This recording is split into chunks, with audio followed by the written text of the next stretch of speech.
first response to my invitation to this panel discussion was, quite frankly, confusion. I'm a systematic zoologist, which means for me to try and read and dissect a book like this is kind of akin to having these distinguished members of our panel read a genetics text and go through it and come up with some kind of intelligent discussion. And I sat back and I started to read the book because I was intimidated at first. And I realized that in a big way, this does touch on my field. A systematic zoologist is someone who looks at populations of animals, and we try to predict how these different populations will interact when they come in contact with each other. Wow. Exactly what this book hopes to do. As a matter of fact, I don't know if you all noticed, Huntington actually uses some very biological terms. I'll throw out a couple of them to you. He uses the word adapt and evolve constantly. And Quigley's 7 stages of civilization, it's Quigley, include gestation, aging, and decay. Wow, biology, right? So I felt more and more comfortable with this. According to Huntington, future conflicts between civilizations, what I interpret as distinct populations of human beings, won't be between rich versus poor, because at this level we lack resources and unity. Neither will they be based on cultural lines or on state identity lines, because this is not how we identify ourselves. And in fact, I think I've seen this in my work. Something I forgot to mention is that I have worked in Latin America as a systematic zoologist, and I've also worked quite a bit with the Japanese for a while I worked for the United Nations. And I think I can say that I've seen that in some of this work, that people do tend to identify themselves on this level. Now, Huntington's paradigm is that although other levels of organizations exist, he does not deny this, he says that the one that acts as the best predictor for the general standing of these civilizations in the future is this civilization level. In other words, that the rich versus poor paradigm is far too general to make any predictions that it exists. And I love his phraseology here. He says it sacrifices reality to parsimony. As a biologist, I just love that phrase. While the realist, or what he terms the failed state viewpoint, that individual states are locked into this rigorous battle, he says at this level, and to suspicion and conflict is almost too realistic and misses the overlying pattern. It sacrifices parsimony for reality. In other words, the strength of this argument for me as a biologist is that it does hope to jettison variables at other levels. And biology went through this same kind of shift in the 80s with the onset of what we call landscape biology or ecology. Now, one advantage I have is I'm assuming that there's no other biologists in the room.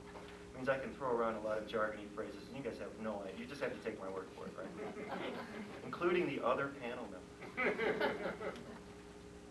But what landscape ecology hoped to do was model, in this case, ecological conflicts by determining what the different levels are in the hierarchy and determining which level is best to make a prediction from, not saying that the other levels don't exist and they don't interact and that the rules on one level do not affect other levels. Of course they do.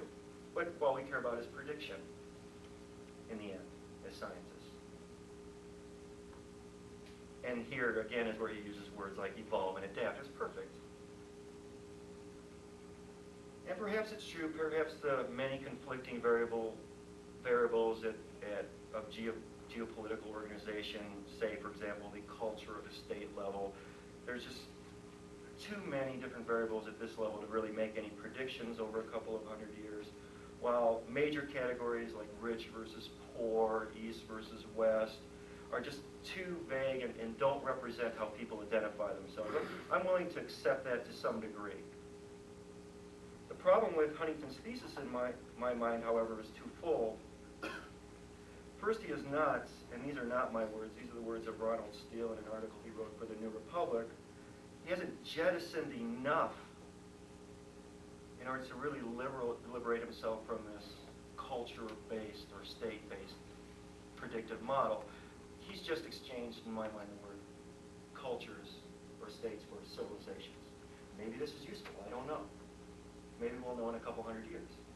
Right? I don't know, but that is something that I definitely saw in all of this.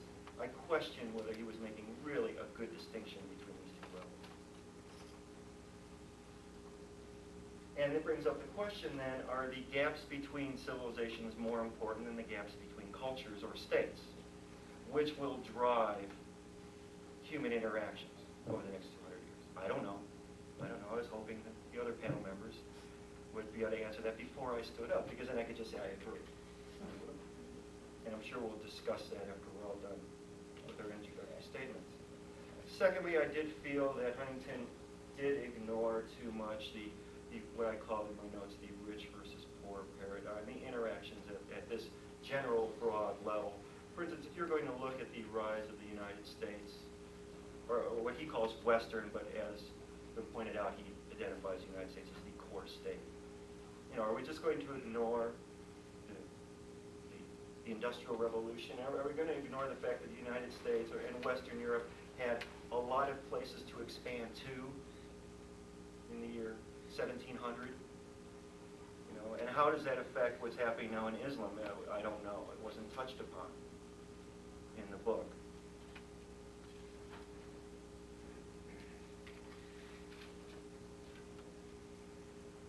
Now again, I can pick apart a couple of things. I have worked in Latin America, and I think my biggest problem was actually with his definition of Latin America as a separate civilization than ours.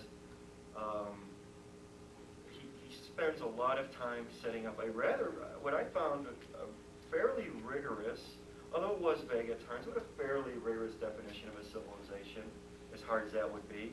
And then with Latin America, he says, well, they're a different civilization because they're Catholic. And thereby just ignoring all the rules that he set up. They're Catholic, and therefore they're a different civilization. Well, I of course question that immediately, and I have a hard time thinking that the United States has had more cultural unity over the last 200 years with Greece, for example, than it has with Mexico, or economic or cultural, etc. And I lived for a little while in El Paso and Albuquerque, so believe me, I have a hard time with that. The other thing that I saw was his idea of this process of indigenization, which I'm glad that I was actually able to spit out, slipping over. Whether this process has really because I should point out one of his main themes is this process has accelerated in recent years, and he gives some pretty good examples of some fairly major leaders over the last few years who were educated in the West and then went back to their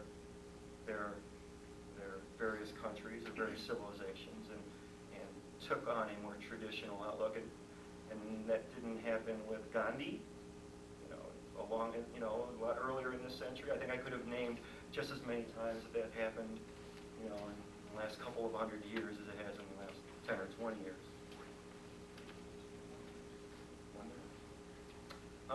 What I'll say is that, then just to finish up very quickly, is that I felt this book fell into a trap that a lot of what I'll call, and I'll be very careful about using this term, but social scientists fall into, and then trying to take a very rigorous paradigm, try to make it a predictive model in a situation that, although you would like to be able to do it, there's so many variables at so many different levels that to be able to distinguish which are the stronger roles is very difficult.